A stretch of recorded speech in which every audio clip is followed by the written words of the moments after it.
आप सभी लोगों को नमस्कार। तो चलिए शुरू करते हैं अपने नेक्स्ट क्वेश्चन के साथ। हम लोग पीवाईक्यू क्वेश्चंस डिस्कस कर रहे हैं और उम्मीद है आपको अभी तक बहुत अच्छा लग रहा होगा इस तरीके से इस सीक्वेंस में क्वेश्चन का सॉल्यूशन। अब हम क्वेश्चन नंबर 36 की बात करते हैं।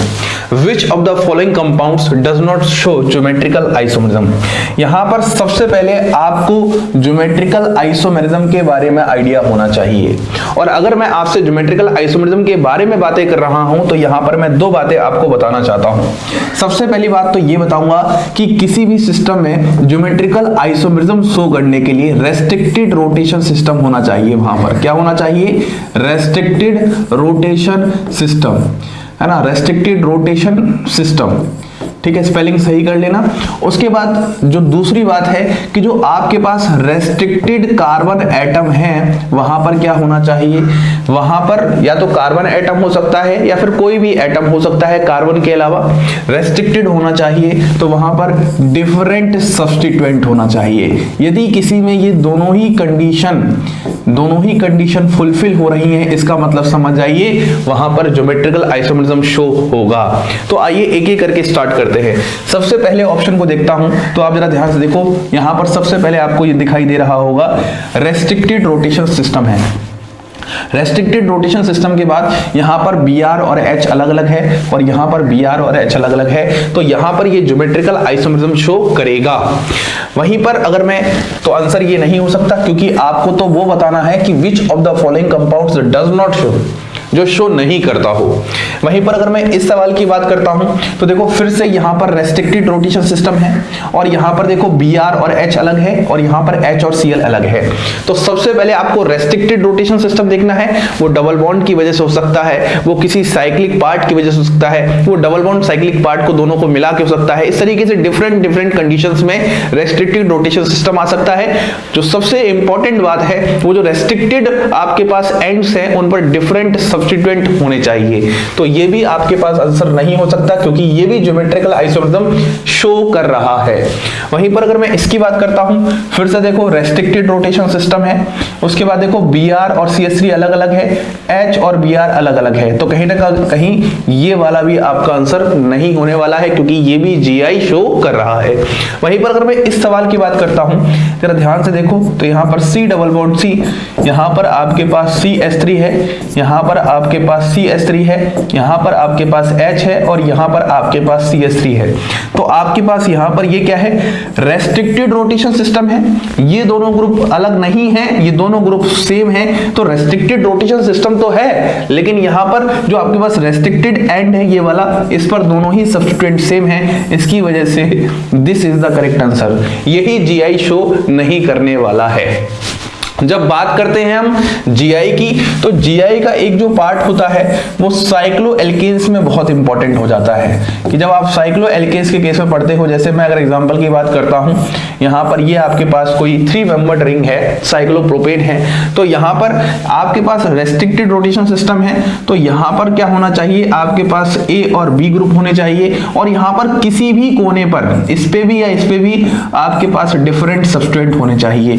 अब यह A के C के बराबर हो सकता है या फिर B D के बराबर हो सकता है, इसमें कोई दिक्कत नहीं है, लेकिन A B के बराबर नहीं हो सकता और C D के बराबर नहीं हो सकता। इस बात को आपको यहां पर ध्यान रखना है। ये था आपका पहला सवाल। तो आप देख रहे हो कि स्टीरियो आइसोमेरिज्म में दो ही सवाल फेमस हैं, एक ऑप्टिकल आइसोमर से रिलेटेड ज्यादा फेमस है और दूसरा सवाल जो फेमस है वो ज्योमेट्रिकल आइसोमर से रिलेटेड फेमस है। तो इस पे बहुत अच्छी कमांड होनी चाहिए। अब अगर हम नेक्स्ट सवाल की तरफ मूव करते हैं तो क्या है? Which of the following compound does not follow Huckel's rule. आप सभी को पता है कि हकल्स रूल की जब बात आती है तो वहां पर एरोमेटिसिटी की बात आती है।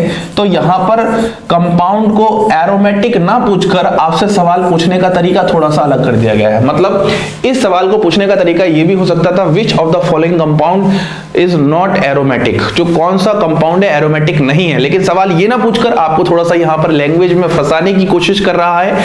आपसे ये बोल रहा है कि कौन सा हकल्स रूल फॉलो नहीं कर रहा है, तो हकल रूल वही फॉलो नहीं करेगा जो एरोमेटिक नहीं होगा, not aromatic.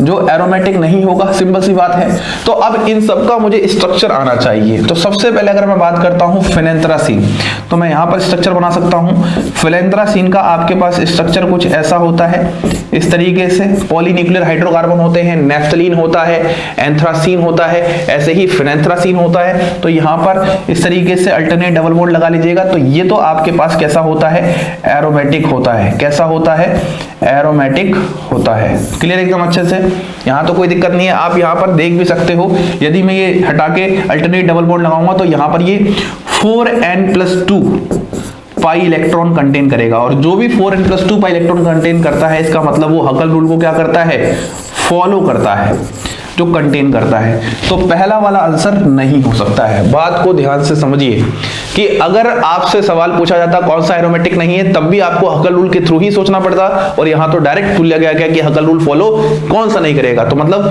4n+2 pi electron जो कंटेन नहीं करेंगे, यहां पर 4n+2 पाई इलेक्ट्रॉन जो भी कंपाउंड कंटेन नहीं करेंगे, वो सभी हकल रूल को फॉलो नहीं करने वाले हैं। ये पहला स्ट्रक्चर हो गया। अगला है पैराबेंजोक्विनोन। तो इसका स्ट्रक्चर पता होना चाहिए, कुछ इस तरीके से होता है पैराबेंजोक्विनोन। और मैं स्ट्रक्चर बनाता हूं इस तरीके से पेरिडीन। अगर आपको पैराबेंजोक्विनोन का स्ट्रक्चर नहीं भी पता था तो ये सवाल हो जाता, अभी बताऊंगा कैसे। और अगला है साइक्लोपेंटाडाइइनाइल एनायन। इस तरीके से है, आपके पास एनायन है। तो आप देखो ये वाला एरोमेटिक है आपके पास, तो ये पहला आंसर नहीं था। इसको देखो, ये आपको स्ट्रक्चर मान लो नहीं पता, इसको एकदम एंड में देखेंगे। पैराबेंजोक्विनोन का नहीं पता आपको, पेरिडीन का तो पता है, एकदम फेमस है हेटेरोसाइक्लिक केमिस्ट्री में। तो 2 2 4 2 6, तो ये भी आपके पास 4n+2 पाई इलेक्ट्रॉन को फॉलो कर रहा है। तो ये पेरिडीन में नहीं है, क्योंकि ये भी एक एरोमेटिक स्पीशीज है। वहीं पर इसकी बात करता हूं 2 2 4 2 6, तो ये भी 4n+2 पाई इलेक्ट्रॉन को फॉलो कर रहा है। तो ये भी आंसर नहीं है, क्योंकि ये भी एक एरोमेटिक स्पीशीज है। जो भी एरोमेटिक स्पीशीज होगी, इसका मतलब वो 4n+2 पाई इलेक्ट्रॉन रूल पक्का फॉलो करेगी, या हकल रूल पक्का फॉलो कर रही होगी। तो इसका मतलब first, third and fourth answer नहीं है। आंसर क्या बचा, सेकंड। अगर आपको इसका स्ट्रक्चर नहीं पता था, लेकिन अब आपको तो इसका स्ट्रक्चर पता है। अरे मैं हूं ही इतना दिल का अच्छा कि आपको स्ट्रक्चर बता दिया। और अगर स्ट्रक्चर पता है तो इसका मतलब क्या है, इसका मतलब सिंपल सा ये है कि सर यहां पर आपके पास 2 पाई इलेक्ट्रॉन यहां है, 2 पाई इलेक्ट्रॉन यहां है, और 2 पाई मतलब 4 पाई होता है। तो यहां पे 4n+2 पाई इलेक्ट्रॉन रूल नहीं लग रहा है, यहां पर 4n+2 पाई इलेक्ट्रॉन रूल नहीं लग रहा है, इसीलिए ये एरोमेटिक नहीं है, इसलिए हकल रूल भी फॉलो नहीं कर रहा है। तो पैराबेंजोक्विनोन यहां पर आंसर हो जाएगा। तो जब ऐसे क्वेश्चन आ जाएं, तो सबसे पहले ऐसे क्वेश्चन करने के लिए एक तो आपको स्ट्रक्चर बनाने आने चाहिए। स्ट्रक्चर बहुत मस्ट होते हैं ऐसे, खासकर इस तरह के पेपर के, एनवीएस पेपर हो गया, केवीएस पेपर हो गया, आरपीएससी का पेपर हो गया। ऐसे लेवल पे जब आप गवर्नमेंट टीचर की तैयारी करते हो, तो यहां पर ज्यादातर ऐसे सवाल बहुत पूछे जाते हैं। तो आपकी प्रैक्टिस बहुत अच्छी होनी चाहिए। कुछ अलग से कंपाउंड हो, अगर नहीं पता वो बात अलग है, लेकिन मोस्टली ऐसे कंपाउंड्स का तो आपको पता होना चाहिए। कैचोल क्या होता है, रेसोर्सिनॉल क्या होता है, ये सब आपको थोड़ा सा आइडिया होना चाहिए। ठीक है, ये हो चुका है। अब अगर हम नेक्स्ट सवाल की तरफ मूव करते हैं, तो नेक्स्ट सवाल हमारा क्या है, arrange the following compounds in order of increasing. अरे भाई, इससे आसान सवाल तो हो ही नहीं सकता। बेसिक स्ट्रेंथ बताना है, तो बेसिक स्ट्रेंथ प्योरली डिपेंड करता है लोन पेयर के डोनेशन पर। जो लोन पेयर आसानी से डोनेट कर दे, जो लोन पेयर आसानी से डोनेट कर दे, इसका मतलब उसका बेसिक स्ट्रेंथ उतना ही जबरदस्त रहा होगा। तो आपको एक बात पता होना चाहिए कि आपके पास 2 तरह के लोन पेयर होते हैं। एक तो लोन पेयर आपके पास होता है लोकलाइज्ड, जो अपनी जगह टिका रहता है, खड़ा रहता है, और जिसको डोनेशन करने में आसानी रहती है। और एक लोन पेयर वो होता है जहां पर वो डीलोकलाइज्ड होता है। लोकलाइज्ड लोन पेयर वो होता है जो कि रेजोनेंस में पार्टिसिपेट नहीं करता, और डीलोकलाइज्ड लोन पेयर वो होता है जो कि रेजोनेंस में पार्टिसिपेट करता है। तो सबसे पहले आपके पास यहां पर ये सारी स्पीशीज है, इन सभी स्पीशीज में ये लोन पेयर है नाइट्रोजन पर, ये लोन पेयर है नाइट्रोजन पर, और यहां पर ये लोन पेयर है नाइट्रोजन पर। तो सबसे पहले तो आप ये पता लगा लो कि कौन सा लोन पेयर लोकलाइज्ड है और कौन सा लोन पेयर डीलोकलाइज्ड है। तो अगर हम बात करते हैं, ये वाला जो लोन पेयर है वो क्या है, लोकलाइज्ड लोन पेयर है। कारण क्या है, क्योंकि ये किसी भी प्रकार के रेजोनेंस में नहीं जा रहा है। लेकिन वहीं पर अगर मैं इसकी बात करता हूं, वहीं पर अगर मैं इसकी बात करता हूं, तो ये दोनों ही लोन पेयर कैसे हैं, डीलोकलाइज्ड है। ये डीलोकलाइज्ड होने का कारण क्या है, दोनों ही लोन पेयर का डीलोकलाइज्ड होने का कारण है क्योंकि ये रेजोनेंस में पार्टिसिपेट कर रहे हैं। तो कहने का मतलब अल्टीमेटली ए की तो आपके पास ज्यादा हो जाएगी बी और सी के मुकाबले बेसिक स्ट्रेंथ। इतना हम यहां पर समझ चुके हैं। क्लियर है? यहाँ पर पहले खुद का आंसर निकालने की कोशिश करो, फिर ऑप्शन से मैच करने की कोशिश किया करो, नहीं तो ऑप्शंस में उलझ जाओगे, उसी में टाइम ज्यादा वेस्ट हो जाएगा। ये हो गया। अब इन दोनों में अगर मैं बात करता हूं तो इन दोनों में क्या होने वाला है, सोचो एक बार, क्या करने वाले हो इन दोनों में। यहाँ देखो ये जा रहा है, इसमें भी जा रहा है, लेकिन यहाँ पर कुछ एक एक्स्ट्रा इफेक्ट लगा रहा है CH3, तो यहाँ पर ये प्लस H या plus I, at least plus I की बात कर लेते हैं अगर मान लो, तो ये एक इलेक्ट्रॉन रिलीजिंग ग्रुप है, तो ये बेंजीन पर इलेक्ट्रॉन डेंसिटी बढ़ा देगा, तो कहीं ना कहीं नाइट्रोजन पर इलेक्ट्रॉन डेंसिटी बढ़ने के चांसेस होंगे एज कम्पेयर टू इसके। तो हम बोल देंगे A के बाद फिर क्या होगा C, और C के बाद फिर फाइनली क्या होगा B। क्या कहीं मैच हो रहा है?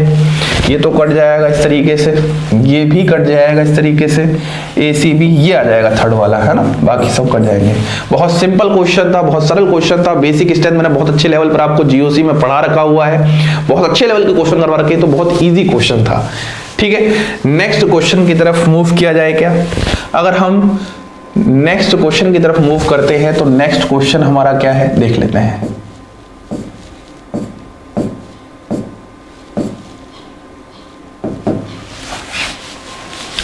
नेक्स्ट क्वेश्चन है which compound containing 10 pi electrons. आपके पास ये फिर से वही क्वेश्चन है, 10 पाई इलेक्ट्रॉन। इस बार हगल रूल की कहानी ना कह के कुछ अलग तरीके से 10 पाई इलेक्ट्रॉन्स के बारे में बात पूछ ली गई है कि इनमें से कौन सा 10 पाई इलेक्ट्रॉन के बारे में बातें कर रहा है ना, 10 पाई इलेक्ट्रॉन। तो आपको सबसे पहले इस सबका स्ट्रक्चर बनाना आना चाहिए, तो चलिए स्ट्रक्चर बना लेते हैं। सबसे पहले पायरोल का स्ट्रक्चर कैसा होता है? पायरोल का स्ट्रक्चर कुछ ऐसा होता है इस तरीके से। फिर अगला कौन सा है? फ्यूरेन। फ्यूरेन का स्ट्रक्चर कुछ ऐसा होता है इस तरीके से। फिर होता है आपके पास थायोफिन। थायोफिन का स्ट्रक्चर कुछ ऐसा होता है इस तरीके से। और फिर है नेफ्थलीन, और नेफ्थलीन का स्ट्रक्चर कुछ ऐसा होता है इस तरीके से, है ना, ये होता है। तो अगर ये चारों स्ट्रक्चर आपके पास है तो इनमें पाई इलेक्ट्रॉन गिन लो आप, फिर देख लो कि इसमें 10 पाई इलेक्ट्रॉन है। इसमें अगर आप गिनोगे तो कितने पाई इलेक्ट्रॉन है? 2 यहां से, 2 यहां से और 2 यहां से, तो यहां पर 6 पाई इलेक्ट्रॉन है। इस वाले केस में फिर से 2 यहां से, 2 यहां से और 2 यहां से, यहाँ पर 6 पाई इलेक्ट्रॉन है। मतलब जो आपके पास एरोमेटिसिटी के लिए रिस्पॉन्सिबल होते हैं वही तो पाई इलेक्ट्रॉन की तरह काउंट किए जाते हैं, पता है आपको एकदम अच्छे से।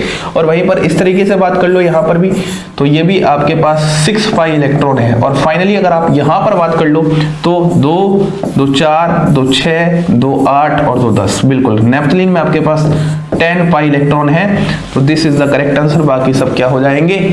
गलत। कितना आसान क्वेश्चन था, जैसा सवाल पूछा जाए वैसा आपका जवाब होना चाहिए। बिल्कुल घबराना नहीं चाहिए कि अरे भैया कि हमने 10 पाई इलेक्ट्रॉन पढ़े ही नहीं तो सर कैसे बताएंगे। अरे 10 पाई इलेक्ट्रॉन का मतलब, उसमें पाई इलेक्ट्रॉन्स का मतलब पूछ रहा था, कैलकुलेट बता दो काउंट करके, खत्म। अब अगर मैं लास्ट क्वेश्चन की बात करता हूं इसमें, तो लास्ट क्वेश्चन क्या है? विच हाइड्रोकार्बन हैज स्मॉलेस्ट। इससे आसान क्वेश्चन है और क्या चाहते हो आप यार इस एग्जाम में? Smallest bond length. ऐसे सवाल जो रिपीट होते जा रहे हैं। अभी जस्ट हमने पिछले में तो बॉन्ड लेंथ याद की थी, याद करो याद करो। जब आपके पास कार्बन कार्बन सिंगल बॉन्ड थी तो उसकी बॉन्ड लेंथ मैंने आपको 1.54 एंगस्ट्रॉम बताई थी, याद आ गया। जब आपके पास कार्बन डबल बॉन्ड कार्बन थी तो उसकी मैंने बॉन्ड लेंथ आपको 1.34 एंगस्ट्रॉम बताई थी। जब आपके पास कार्बन ट्रिपल बॉन्ड कार्बन थी तो उसकी बॉन्ड लेंथ मैंने आपको 1.20 एंगस्ट्रॉम बताई थी। और जब आपके पास कार्बन पार्शियल डबल बॉन्ड थी तब आपके पास मैंने 1.39 एंगस्ट्रॉम बताई थी। और मैंने बोला था इस डेटा को आप थोड़ा सा याद कर लेना, ये आपके काम आने वाला है। बस इथेन में क्या है? कार्बन सिंगल बॉन्ड कार्बन है। मिथेन में भी क्या है? अरे यहाँ पर तो कार्बन H, यहाँ पर भी लगभग वही रही होगी। एसिटिलीन में क्या है? यहाँ पर इस वाले केस में यहाँ पर कार्बन ट्रिपल बॉन्ड कार्बन है और यहाँ पर कार्बन डबल बॉन्ड कार्बन है। तो कॉमन नाम के साथ उनका स्ट्रक्चर बनाना आना चाहिए। तो सबसे स्मॉलेस्ट बॉन्ड लेंथ आपके पास C में हो जाएगा, क्योंकि यहाँ पर 3 बॉन्ड है तो इनके बीच में बॉन्ड सबसे छोटी हो जाएगी, दूरी सबसे कम हो जाएगी, स्मॉलेस्ट बॉन्ड लेंथ हो जाएगी। इतना आसान सा था ये सवाल, ठीक है। और मैं अब आपसे ये चाहता हूं कि अब हम लगातार इस सेशन को लेके चल रहे हैं, लगातार मैं आपको वीडियो दे रहा हूं और बहुत बढ़िया तरीके से एक्सप्लेनेशन अपनी तरफ से देने की कोशिश कर रहा हूं। तो आपकी तरफ से मुझे क्या चाहिए? मैक्सिमम शेयर कर सको। जो भी एस्पायरेंट्स तैयारी कर रहा है इस एग्जाम की, उस तक ये वीडियो जानी चाहिए, पहुंचनी चाहिए। ये आपकी जिम्मेदारी है, क्योंकि कर भला तो हो भला टाइप का ये कहानी चलता है जिंदगी में हमारे। तो ऊपर भला सब देख रहा है कि आप किस लेवल पर मुझे सपोर्ट करोगे। जिस लेवल पर आप मुझे सपोर्ट करोगे उसी लेवल पर मैं आपको भी बहुत बढ़िया से सपोर्ट करने वाला हूं। अभी तो हमारी चल रही है ऑर्गेनिक केमिस्ट्री, फिजिकल आना बाकी है, तो देखते रहना, बहुत मजा आने वाला है, बहुत अच्छा लगने वाला है। इसी तरीके से, इसी स्मूथ से हम लोग सारी चीजें करना स्टार्ट करेंगे। इसी के साथ आप सभी लोगों को धन्यवाद।